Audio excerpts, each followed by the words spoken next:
আহমেদাবাদ দুর্ঘটনার প্রাথমিক রিপোর্ট কি ঘটেছিল অভিশপ্ত বিমানে।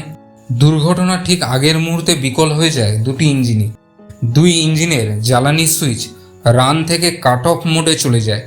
ইঞ্জিন বন্ধের ঠিক আগের মুহূর্তে সর্বোচ্চ গতিতে ছিল বিমান, 180 নটস IAS। জ্বালানি সুইচ বন্ধ হতেই একজন পাইলট জিজ্ঞাসা করেন, ইঞ্জিন বন্ধ কেন করলে? অপরজন উত্তর দেন, আমি কিছু করিনি। ইঞ্জিন বিকল হতেই চালু করা হয় র্যাম এয়ার টারবাইন। জরুরি ভিত্তিতে ইঞ্জিনে স্বয়ংক্রিয়ভাবে বিদ্যুৎ পৌঁছানোর ব্যবস্থা করা হলেও লাভ হয়নি। বিমান ওড়ার সময় জ্বালানি ঠিক ছিল, ফ্ল্যাপ সেটিং এবং গিয়ারও ঠিক ছিল। কোনো বিপজ্জনক পণ্য মেলেনি বিমানে। ওজন ভারসাম্য স্বাভাবিক ছিল।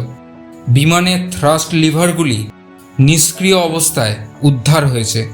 ইঞ্জিন বিকলের পর থ্রাস্ট মেলেনি। অন্তর্ঘাত পাখির ধাক্কার কোনো প্রমাণ মেলেনি।